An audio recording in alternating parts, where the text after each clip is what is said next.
जब से हमारे प्रदेश में भाजपा की सरकार बढ़ी है, भाजपा की सरकार बढ़ने के बाद नशा बहुत बढ़ा है और लगातार नशे में इजाफा हो रहा है। नशे के ऊपर कोई कंट्रोल नहीं है सरकार का। मुख्यमंत्री ने, होम मिनिस्टर ने, सब ने कई दफ़ा इस किस्म के बयान दिए कि हम इस सारे मामले में बड़ी कार्रवाई करेंगे। और अब जो नए डीजीपी लगे हैं उसने भी सबसे पहले इसी बात को दोहराया। लेकिन नशा इसलिए बढ़ता जा रहा है कि नशे के कारोबार में जो करने वाले लोग हैं उनको सरकार का पूरी तरह से संरक्षण है। यहाँ तक भी कई नशा तस्कर तो मंत्रियों की गाड़ियों में बैठ करके घूमते हैं और मंत्री उनको थाने का इंचार्ज बना करके, मतलब थानेदार को काम नहीं करने देते, वो लोग जा करके थानों में अपनी मनमर्जी से लोगों को परेशान करते हैं। जहाँ नशा बढ़ गया उस प्रदेश में, वहीं उसके साथ साथ एक नई चीज़ और सामने आई है। आज पूरे प्रदेश के अंदर कोई गांव ऐसा नहीं है, कोई शहर और कस्बा ऐसा नहीं है जहाँ सैकड़ों सैकड़ों की संख्या में नौजवान जो है आज सट्टे की चपेट में भी आया हुआ है। जो क्रिकेट का सट्टा है, इस तरह से अब हर चीज़ के अंदर सट्टा होने लगा और उस सट्टे के कारोबार में भी सरकार से जुड़े हुए लोग शामिल हैं। हैरानी की बात है, एक लड़का बिग बॉस से जीत करके आया, नाम था उसका एलवीएस यादव। और एक कार्यक्रम रखा गया गुड़गांव के अंदर उसको ऑनर करने का, जिसमें मुख्यमंत्री मुख्य अतिथि के रूप में गया। सरकार की बहुत बड़ी जिम्मेवारी होती है, जहां मुख्यमंत्री जाता है वहां विशेष रूप से इन बातों पे ध्यान दिया जाता है कि ये कार्यक्रम कराने वाला कौन व्यक्ति है, उससे किसको लाभ मिलेगा, कौन इससे प्रमोशन ले रहा है। इन सब चीज़ों को बारीकी से पहले देखा जाता है। तो इस मुख्यमंत्री के कार्यक्रम में भी जरूर देखा गया होगा। और मुख्यमंत्री ने वहां जाकर के जिस ढंग से उसको आइकॉन के रूप में पेश किया, बड़ी हैरानी की बात है कि ऐसे लोगों को सरकार प्रमोट कर रही है जो सट्टे के साथ सीधे तौर पे जुड़े हुए हैं। ये उस कंपनी के लिए काम करता है जो सबसे बड़ी सट्टे की कारोबारी कंपनी टाइगर के नाम से, जिसका 10,000 करोड़ का मंथली बिजनेस है। ये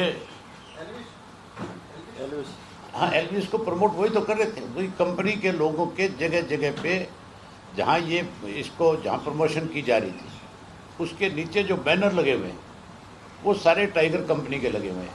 टाइगर एक्सचेंज के नाम से है, ये आप देख सकते हो। इसमें मुख्यमंत्री इसको प्रमोट कर रहा है, नीचे इसके बैनर लगे हुए हैं।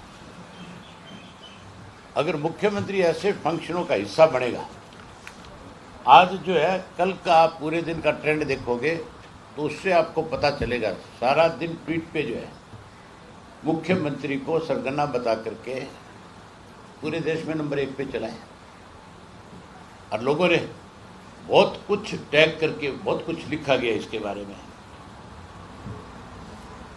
अगर मुख्यमंत्री ऐसे काम करेंगे तो फिर मान के चलो युवा बर्बाद हो जाएगा, खत्म हो जाएगा।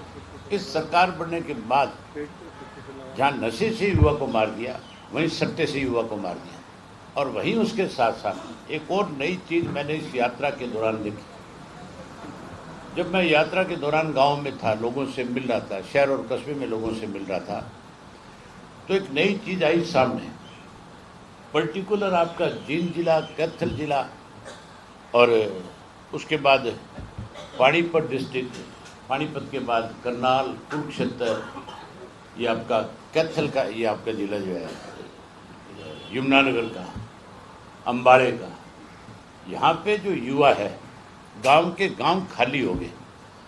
मैंने कल विधानसभा में भी ये मुद्दा उठाया था और गांव के गांव जो खाली हो गए उनमें एक सबसे बड़ी दिक्कत ये आती है कि जो बच्चे विदेश जा रहे हैं वो विदेश को ये तो है नहीं कोई उनको जाते वहाँ कोई जॉब मिल जाएगी या कोई रोजगार मिल जाएगा, वो एक मजबूरी होगी इस प्रदेश को छोड़ने की उन्हें सरकार की तरफ से पहले तो ये समझ भाग दिखाए गए थे कि हम 75% युवाओं को प्राइवेट एजेंसीज में नौकरी दिलाने का काम करें,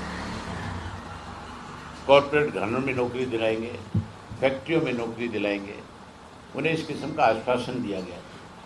मुख्यमंत्री की तरफ से भी घोषणा पत्र में कहा गया था कि 5 लाख को हम रोजगार देंगे। आज रोजगार नहीं है, नौकरी नहीं है। इसकी वजह से पढ़ा लिखा युवा जो है वो परेशान हो गया, उसको इस सरकार पे भरोसा नहीं रहा, इसलिए वो इस सरकार को विश्वास ना करके अपनी ज़मीन बेचता है। 2-2, 4-4 एकड़ ज़मीन के मालिक हैं गांव के अंदर लोग, और वो ज़मीन बेच करके माँ बाप को विवश करके अकेले अकेले बच्चे और विदेश जा रहे हैं। विदेश जाने के बाद उन्हें जॉब नहीं मिलती जल्दी से, उनके पास जल्दी से कोई रोज़गार नहीं होता। बहुत सारे बच्चे डिपोर्ट होते हैं। जो डिपोर्ट होकर के आते हैं वो घर तो समझो सड़क पे आ जाता है, क्योंकि उसका सब कुछ बिका हुआ होता है। बहुत सारे बच्चे ऐसे जो डोंकी से जाते हैं, वो अपने जिस समय निर्धारित जो स्थान उसका निर्धारित है वहाँ तक पहुँच नहीं पाता, उससे पहले मर जाता है। कोई दिन ऐसा नहीं है हरियाणा प्रदेश में जिस दिन डोंकी से जाने वाले बच्चों में एक आधी डेड बॉडी हरियाणा में ना आती। पहले बच्चे को भेजने के पैसे लगते हैं, फिर उसकी डेड बॉडी मंगाने के पैसे लगते हैं। कई घर तो ऐसे हैं जिनके पास वो पैसा भी नहीं होता, फिर गांव के लोग पैसा इकट्ठा करते हैं और उसकी बॉडी को मंगवाते हैं। बहुत सारे ऐसे बच्चे हैं विदेशों में इस सरकार की गलत पॉलिसी की वजह से, जिनके घर में पीछे कोई डेथ हो जाती है बड़े बुजुर्ग की, वो उनको कंधा देने भी नहीं आ सकते, क्योंकि उनके पास वीज़ा नहीं है, और वीज़ा नहीं है तो वो आ नहीं सकेंगे, आएंगे तो फिर वापस नहीं जा सकते। किस तरह से इस सरकार ने गलत नीतियों की वजह से आज जो है युवा परेशान है। जहाँ युवा परेशान है वहीं मैंने इस यात्रा के दौरान अब तक 3200 किलोमीटर की यात्रा मैंने करी है, और इस 3200 किलोमीटर की यात्रा में 76 विधानसभा क्षेत्रों में गया, लाखों लोगों से पर्सनली मिला हूँ। मैं शहर में भी गया, कस्बे में भी गया और गांव में भी गया। 1600 से ज़्यादा गांव, शहर और कस्बे मैंने कवर किए। शहरों की भी हालत बहुत ख़राब है। शहरों में एक अलग तरह की लूट इस सरकार ने मचा रखी है। विधानसभा में तो लोग तो मुझसे ये उम्मीद करते हैं कि मैं विधानसभा में उनकी सारी बात रखूं, लेकिन आपने देखा है विधानसभा में स्पीकर का क्या रवैया रहता है। सरकार हर वक्त इस बात से डरी हुई है कि अगर अवैध सिंह को बोलने का मौका दिया तो तुम्हारी पोल खुल जाएगी, इसलिए किसी ना किसी बहाने से मुझे रोकने की कोशिश की जाती रहती है। समय निर्धारित कर देते हैं, 3 मिनट में अपनी बात रख लो, 5 मिनट में अपनी बात रख लो, एक से ज़्यादा क्वेश्चन नहीं पूछ सकते आप। मतलब सारे विधानसभा की भी इन्होंने धज्जियाँ उड़ा दी।